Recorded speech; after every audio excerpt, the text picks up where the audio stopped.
ਕੰਮ ਕਰਾਵਣ ਆਇਆ ਰਾਮ, ਹਰ ਕੰਮ ਕਰਾਵਣ ਆਇਆ ਰਾਮ। ਸੰਤਾ ਕੇ ਕਾਰਜ ਆਪ ਖਲੋਇਆ, ਸੰਤਾ ਕੇ ਕਾਰਜ ਆਪ ਖਲੋਇਆ। ਅੰਮ੍ਰਿਤ ਜਲ ਛਾਇਆ ਪੂਰਨ ਸਾਜ ਕਰਾਇਆ, ਸਗਲ ਮਨੋਰਥ ਪੂਰੇ। ਜੈ ਜੈਕਾਰ ਪਇਆ ਜਗ ਅੰਤਰ, ਲਾਤੇ ਸਗਲ ਵਿਸੂਰੇ। ਪੂਰਨ ਪੁਰਖ ਅਚੁੱਤ ਅਬਨਾਸੀ, ਜਸ ਵੇਦ ਪੁਰਾਣੀ ਗਾਇਆ। ਆਪਣਾ ਬਿਰਦ ਰੱਖਿਆ ਪਰਮੇਸ਼ਰ, ਨਾਨਕ ਨਾਮ ਤੇ ਆਇਆ, ਨਾਨਕ ਨਾਮ ਤੇ ਆਇਆ। ਸੰਤਾਂ ਕੇ ਕਾਰਜ ਆਪ ਖਲੋਇਆ, ਸੰਤਾਂ ਕੇ ਕਾਰਜ ਆਪ ਖਲੋਇਆ। ਹਰ ਕੰਮ ਕਰਾਵਣ ਆਇਆ ਰਾਮ, ਹਰ ਕੰਮ ਕਰਾਵਣ ਆਇਆ ਰਾਮ।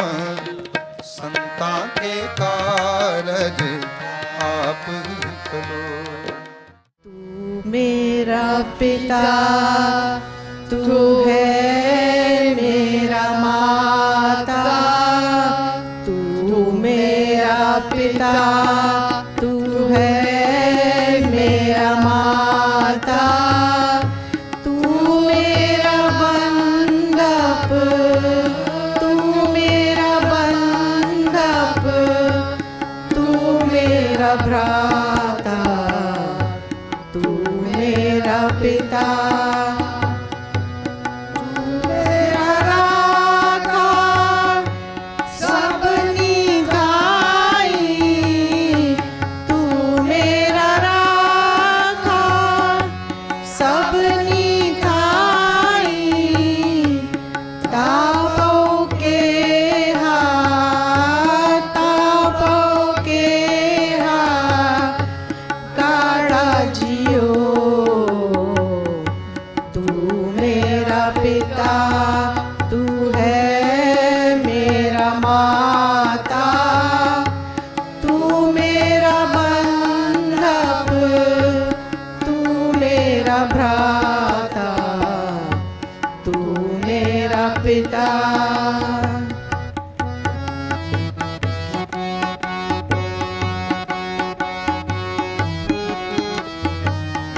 तुमरी कृपा ते तुद पछाना, तुमरी कृपा ते तुद पछाना। तू मेरी ओट, तू मेरी ओट, तू है मेरा माना। तू मेरा पिता, तू है मेरा माता। तू मेरा बंधप, तू मेरा भ्राता, तू मेरा पिता।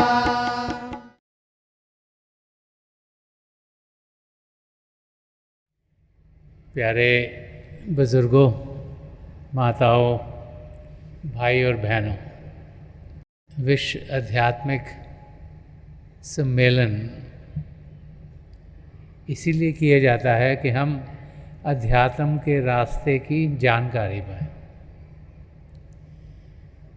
हर रोज़ जब हम अपनी ज़िंदगी जीते हैं तो हम दुनिया की जानकारी पाते हैं।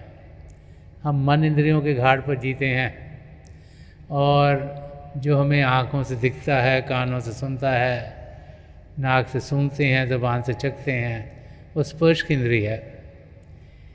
इसके ज़रिए जो अनुभव करते हैं वही सोचते हैं कि ये सही ज़िंदगी है। ये इंद्रियां इस शरीर में हमें दी गई हैं ताकि इस दुनिया में हम जी सकें औरों के साथ इंटरैक्ट कर सकें, किसी को कुछ बोल सकें, किसी का कुछ सुन सकें, कुछ देख सकें, जो सृष्टि है जिसमें कि हम बसे हुए हैं। और उस घाट पर जीते जीते यही सोचते हैं कि वही सब कुछ है। हम भूल जाते हैं कि उसके आगे कुछ और भी है। एक वाक़या है, एक छोटे से परिवार का है। वो परिवार एक गांव में रहता था। पुराना समय था जबकि गांव में इतनी तरक्की नहीं हुई थी। बड़ी बड़ी सिटीज़ में, शहरों में तो बिजली आ गई थी, लेकिन गांवों में नहीं थी। तो लोग केरोसिन से लैम्प जलाते थे, मोमबत्तियाँ जलाते थे। तो गवर्नर ने सोचा कि रोशनी सब जगह होनी चाहिए, इलेक्ट्रिसिटी पहुंचनी चाहिए। तो उन्होंने लोग भेजे गांवों में बिजली लगाने के लिए। तो एक घर का दरवाज़ा उन्होंने जाके खटखटाया, तो वहाँ से एक बुज़ुर्ग माता जी निकली। तो जो बड़ी सिटी से इलेक्ट्रिकल का विभाग था, उसके जो लोग आए थे, उन्होंने कहा कि हम आपके घर तक बिजली पहुंचा सकते हैं अगर आप चाहें तो। बुज़ुर्ग माता जी ने ध्यान से सुना और उनको लगा ये तो अच्छी बात है, अगर बिजली आएगी तो अच्छा है, रोशनी होगी। उन्होंने हाँ कर दी। तो बिजली वालों ने आके उनके घर में तारें लगाईं, सारा प्रोविज़न कर दिया ताकि चंद महीनों बाद उनके घर में रोशनी हो सके, इलेक्ट्रिसिटी आ गई। अब जब इलेक्ट्रिसिटी आती है उसके बाद उसका बिल भी आता है। तो विभाग वालों ने देखा कि 9 महीने तक उस घर में सिर्फ 1 यूनिट इलेक्ट्रिसिटी इस्तेमाल हुई थी। तो उनको लगा कि शायद वो घर वालों को पता नहीं कि बिजली आ गई है। तो उन्होंने कोई वहाँ से लोग भेजे चेक करने के लिए कि शायद इनको या कोई ख़राबी है या बिजली घर में चलती नहीं। तो उन्होंने दरवाज़ा खटाया तो माता जी फिर बाहर आई। तो उन लोगों ने कहा कि हमने तो आपके घर बिजली लगाई थी, लगता है कि आप इसको चलाते नहीं हो। तो माता कहा नहीं, मैं तो रोज़ चलाती हूँ बिजली।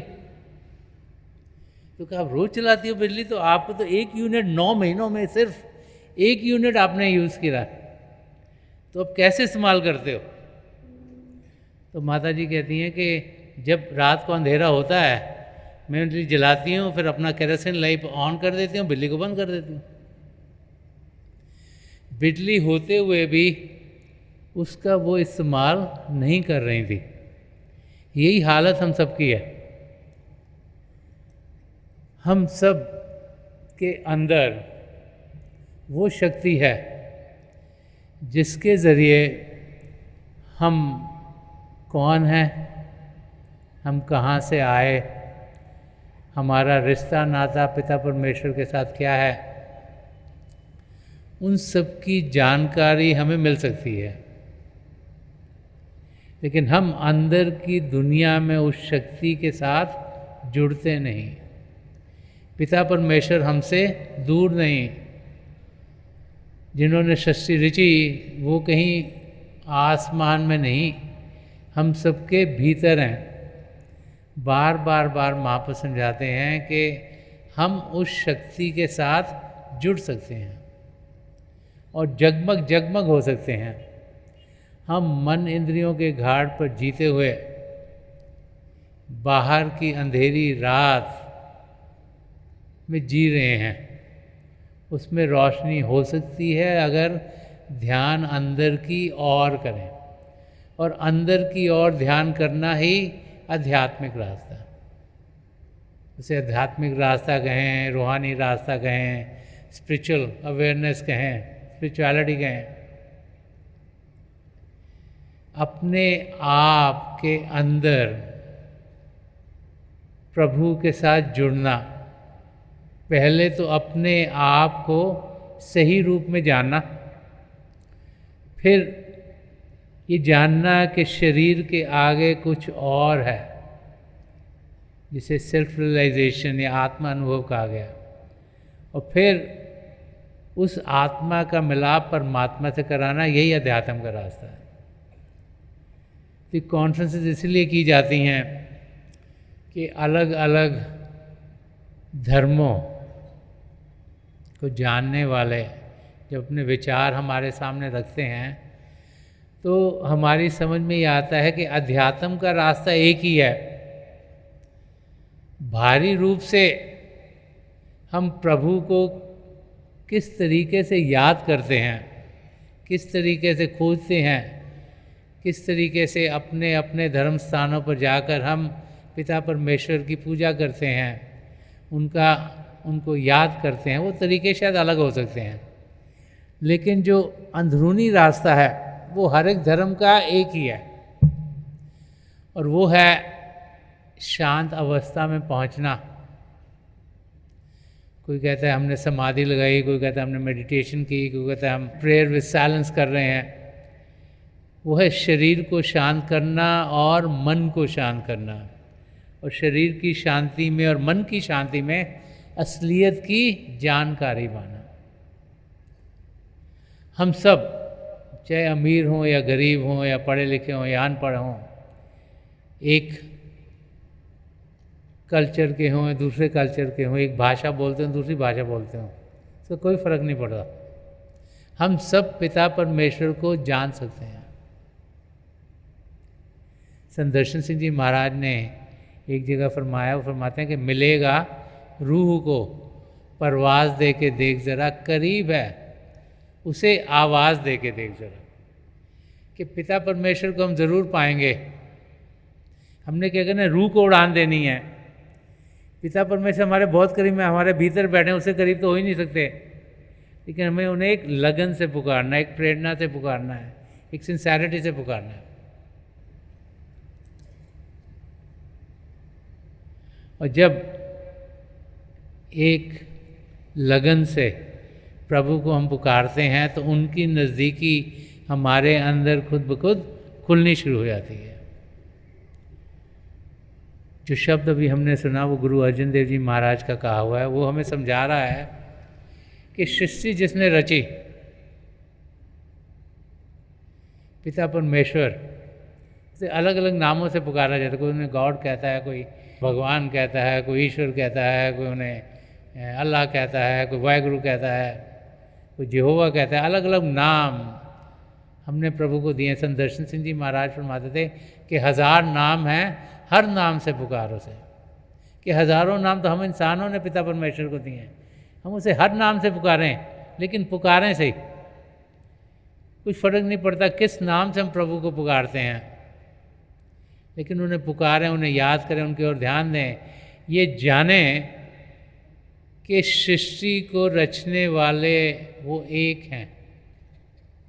उन्हें पावर कहिए या किसी भी रूप में हम उन्हें खोजने की कोशिश करते हैं कि वो असीम है, अनलिमिटेड है।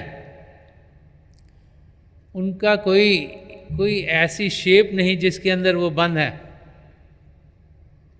कोई आकार नहीं। वो प्रेम के महासागर हैं, शांति के महासागर हैं, और उसी प्रेम और शांति के महासागर की हम एक बूंद हैं। हमारी आत्मा परमात्मा का अंश है, और अध्यात्म का रास्ता उस आत्मा की जानकारी पाना है। तो 5 इंद्रियों के जरिए हम इस शरीर की जानकारी पाते हैं, लेकिन इस शरीर को जान क्या दे रही है हमारी आत्मा, उस आत्मा का हम अनुभव कर सकते हैं। और जब उसका अनुभव करते हैं तो खुद ब खुद अंदर से हम जगमग जगमग हो जाते हैं, रोशनी से भरपूर हो जाते हैं। और प्रभु का शब्द जिसके 2 रूप हैं, ज्योति और श्रुति, उसके साथ जुड़ते हुए हम जो रूहानी दुनिया है उसमें जाकर खंड मंडलों को पार करते हुए सचखंड, या जो सच्चा देश है, जहाँ सच्चाई है, जहाँ जड़ता की कोई मिलावट नहीं, वहाँ पहुँच सकते हैं और आत्मा का मिलाप परमात्मा से करवा सकते हैं। उससे पहले ये ज़रूरी है कि जो असलियत है उसकी हमें जानकारी हो कि प्रभु हैं। ये सृष्टि ऐसे ही नहीं रची गई, ये नहीं कि कोई किसी की जानकारी के बगैर सब कुछ हो रहा है। जो कुछ हो रहा है वो पिता परमेश्वर की रज़ा में हो रहा है, उनके भाने में हो रहा है। तो ये जो गुरु अर्जन देव जी महाराज का शब्द है, ये बड़ा खोल खोल के समझाता है कि पिता परमेश्वर कौन है, क्या है, हमारे यहाँ होने का, हमारा इस दुनिया में आने का मकसद क्या है। और जब इसको गहराई से समझते हैं तो समझ में आता है कि हमारा रिश्ता नाता पिता परमेश्वर से क्या है। तो फरमा रहे हैं, तू मेरा पिता, तू मेरा माता, तू मेरा बंधक, तू मेरा भ्राता। कहते हैं आप ही मेरे पिताजी हो, आप ही मेरे माताजी हो, आप ही मेरे रिश्तेदार हो, बंधु हो, मित्र हो, भाई हो। सब कुछ हमारे पिता परमेश्वर हैं। ये जो इस ज़िंदगी के रिश्ते नाते हैं, हमारे पिताजी, हमारे माताजी, हमारे भाई बहन, ये सब कुछ क्षणों के लिए हैं। बहुतों की ज़िंदगी में उनके माँ बाप चले जाते हैं, कि ऐसे भी होते हैं जिनके ज़िंदगी में उनके बच्चे भी चले जाते हैं। और ज़िंदगी में देखे कि बहुत सी बारी जिनको हम बहुत नज़दीक समझते हैं उनसे कुछ ना कुछ खटपट हो जाती है समय के साथ, और रिलेशनशिप ज़्यादा देर तक टिकते नहीं। तो पिता परमेश्वर वो हैं जो सदा सदा के लिए यहाँ रहते हैं। सृष्टि के शुरुआत में थे, आज भी हैं, सृष्टि के आखिर तक होंगे। तो वही हमारे देने वाले हैं। आगे फरमा रहे हैं, तू मेरा राखा सबनी थाई, ताब हो क्या काड़ा जी हो। वो कह रहे हैं कि आप ही मेरे प्रोटेक्टर हो, आप ही मेरे रखवाले हो, तो मुझे कोई डर नहीं, कोई फिक्र करने की ज़रूरत नहीं। जब हम अपने धर्म स्थानों में जाते हैं, चाहे मंदिर में जाएं, चाहे गुरुद्वारे में जाएं, चाहे मस्जिद में जाएं, या गिरजाघर में जाएं, या सिनागॉग में जाएं, या किसी और धर्म स्थान में जाएं, तो हम बड़े अपने आप को प्रोटेक्टेड फील करते हैं। क्यों? क्योंकि हमें लगता है कि पिता परमेश्वर वहाँ हैं। हमें लगता है कि उनकी छतर छाया में हम पहुँच गए हैं, हमारे साथ कुछ भी खराब नहीं हो सकता। तो यहाँ पर गुरु अर्जन देव जी महाराज समझा रहे हैं कि वो प्रभु ही हमारा रखवाला है। और जब हमें पूरा यकीन हो जाता है कि पिता परमेश्वर के प्रोटेक्शन के अंदर हम हैं, तो फिर इंसान के अंदर से डर निकल जाता है, फिक्र निकल जाता है, और वो शांति से अपनी ज़िंदगी जी सकता है। हम जानें कि अध्यात्म का रास्ता कितना ज़रूरी है। हम रोज़ाना शांत अवस्था में बैठें। जिस सुबह का समय है 3 से 6 बजे का, उसको ब्रह्म मुहूर्त कहा जाता है, अमृत वेला कहा जाता है। उस समय फ़िज़ा में सबसे ज़्यादा खामोशी होती है, ध्यान आसानी से टिकता है। तो हम कोशिश करें कि हम अभ्यास में रोज़ाना बैठें, और हम देखेंगे कि हमारी तरक्की अपनी मंजिल की ओर बड़ी जल्दी से होगी।